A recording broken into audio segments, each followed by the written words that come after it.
Hello, welcome to More Games with Niramas. I'm Joseph and I'm here today with Draco. He's holding the box of Endeavor Age of Sail. But what we really are looking for here is the expansion, the Age of expansion that is coming for Age of Sail. It's so cool. I really like it. I just set up some sort of demo version here, so don't worry too much about tokens out here. So, first of all, we will take a look at one of the new features in the expansion, which is new buildings. So down here I have a few of these. Also have them all in this tray here, and this is of course prototype. It will look much better of course in the finished version, even though I think the overall look of this is not that bad at all. I think it's really close to being finished, since the Kickstarter is actually happening here at 18th of June, so in just a few weeks from now. Really excited for that. So let's talk through these buildings. So we have, well, all the buildings are switched out. So we have the wharf. Here's the level 1. The wharf, who gives some politics and an action to do a trade. Then we have the naval yard, that gives some construction and it's for sailing. Then we have the bridge, which is construction and some food, and it gives a new action, the merchant action, that I will demonstrate a little bit more here. So let's say on my turn here, I have a few guys here in my harbor, and I can go to the bridge. And what happens then is I can take one of my tokens, my trading tokens. So let's say I take this one. I will move down here, but then I can trade it with something on the board. And this is a great way, of course, to grab all of these nice, these blue action bonus tiles. I can do this, take this one instead, and now I have this. This is really fun as well, because you can sort of see where your opponent are going for, and you can grab something before they can. So that is the new action here. Then we also have something new here, is that we'll get to that soon, but in the second row here we have the trading post with some money. We have a occupy or trading. We have the Royal Navy, which is sailing plus a cannon attack action. The fort is kind of cool as well. It's an occupy action. It also gives some politics, but it also fortifies your city. So you occupy somewhere, like out here on the board. I could occupy something, like if I take this one. I also put one of these fortified tokens that of course were in the base game, because they came for some of these exploits uses these. And that means that if someone attacks this one, they will take double casualty. They take 2 casualty instead of 1 as usual, so it's a bit more safe there. Then we also have on the third row here, it gets really interesting, because here we have the conscript buildings. So these three, the first one here is the Naval Academy, and the way this works is that it sort of adds to an already taken action. So at the start of the round, when I get my new discs, I will also put 1 disc from the supply onto this building. So that's an extra disc besides the ones that I'm getting.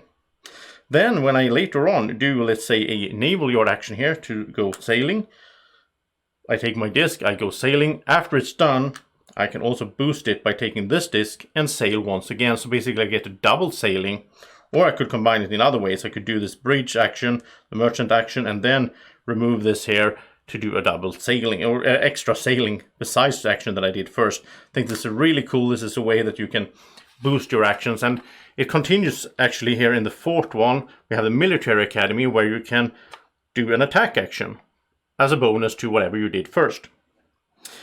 Also in the third one here, first of all, we have the foreign office, which gives some food, sailing plus a trade.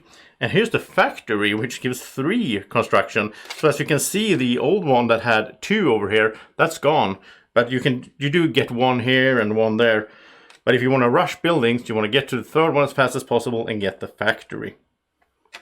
Then in the fourth, we have the military academy, as I talked about. We have the tower, which gives some politics. It has an attack and a fortify. So you can attack somewhere, and then you can fortify the city that you just took over. Then in the town square here, we get some economy.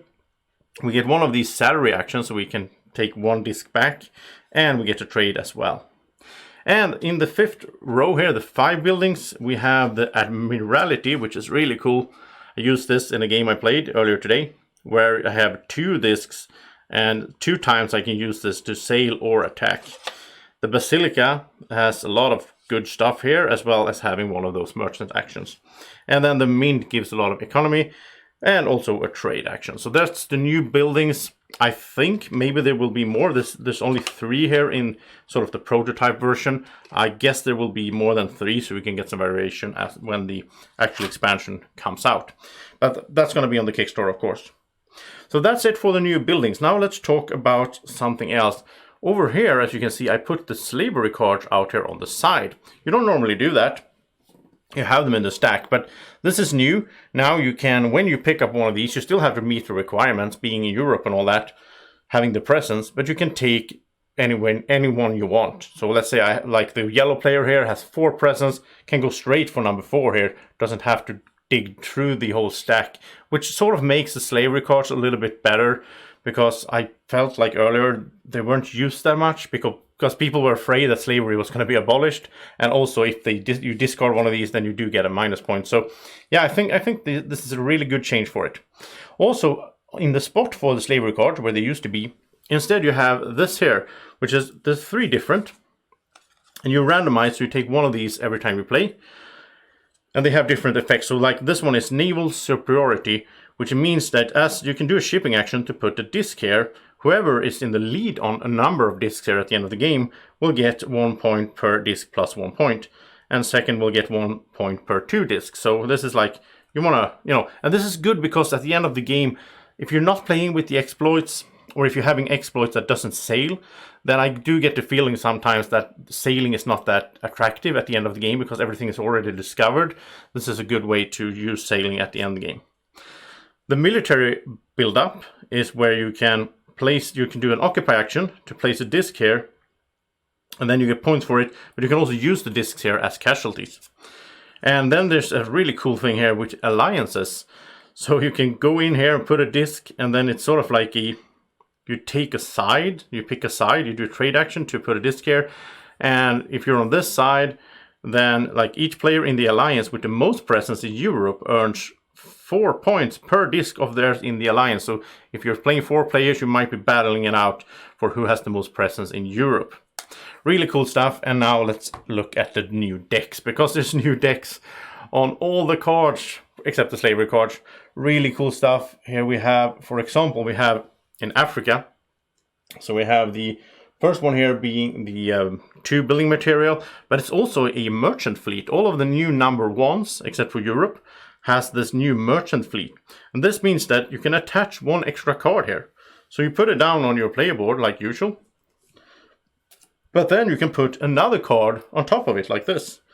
And that means you can have more than the 5 cards, even if your politics is at the maximum, because now you can have more cards.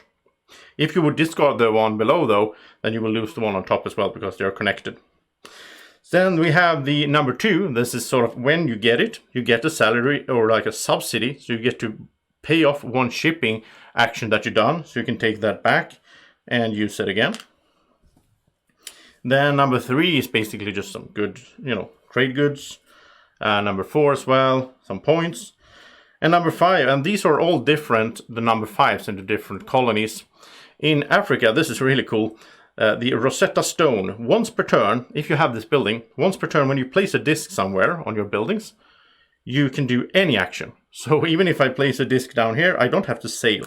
I can do this and do any of the 4 main actions, which is really cool, once per turn.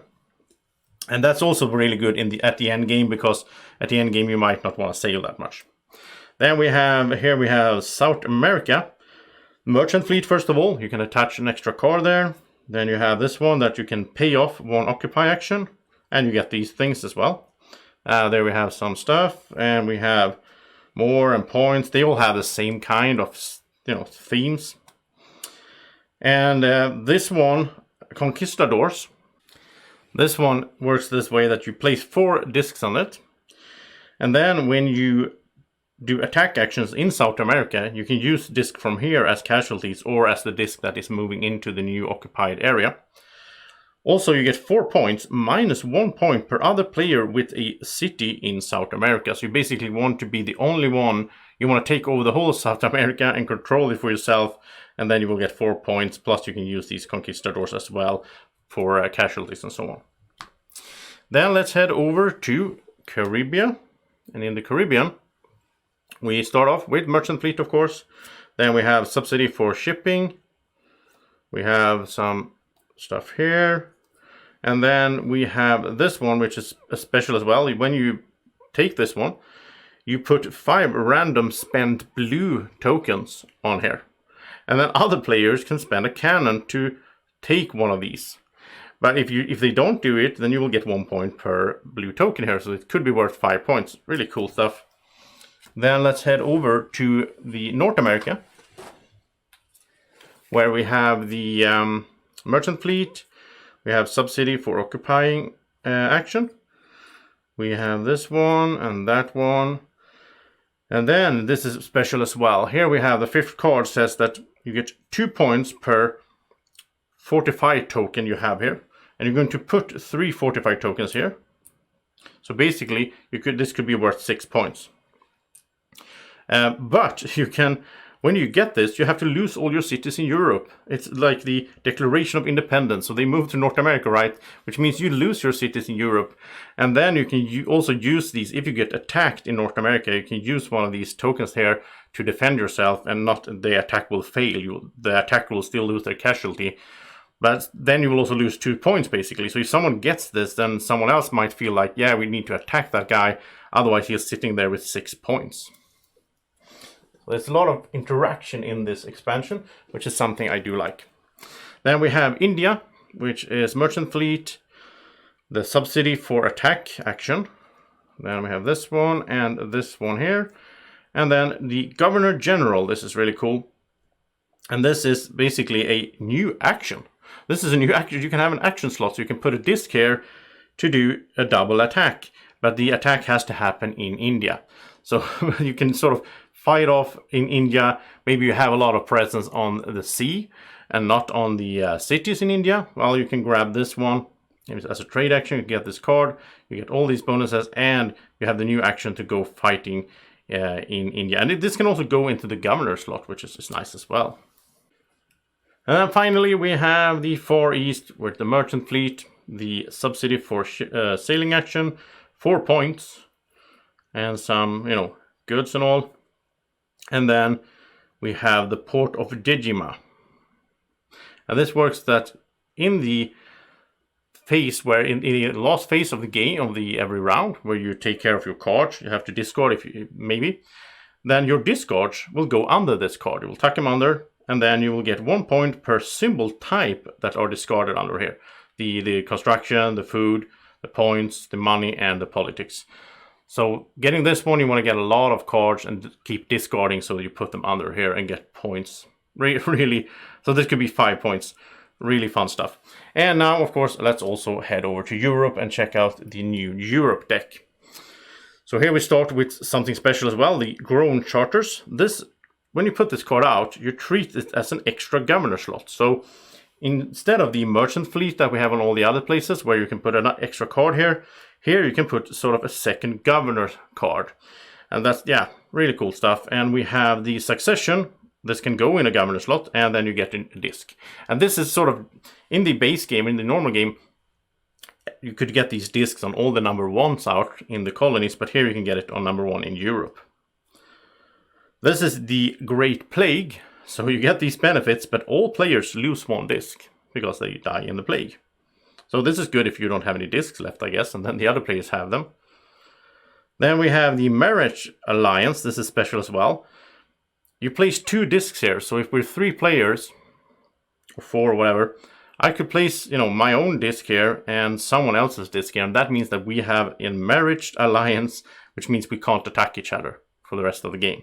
So this is the way to defend yourself. If someone is, getting a lot of cannon actions, a lot of attacking, you might get this card and sort of make an alliance, even against that player's will.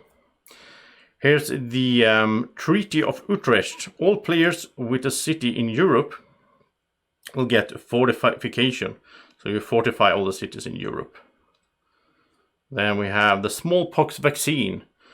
You will get a disc, and all players may lose one of these coin tokens, can pay a coin token to get 2 discs.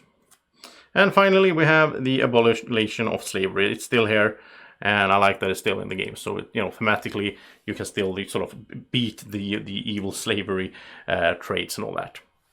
So that is basically everything in the new expansion. There's probably bits and bobs that I haven't covered that you can check out on the Kickstarter once it hits here in a few weeks.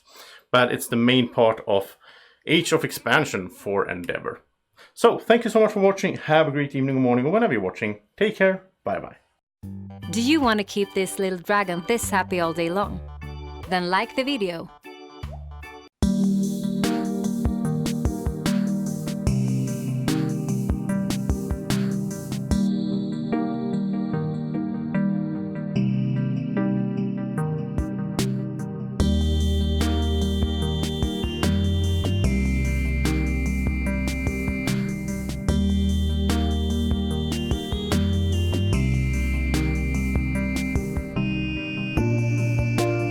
Board Games with Niramas is sponsored by Alara Games in Sweden.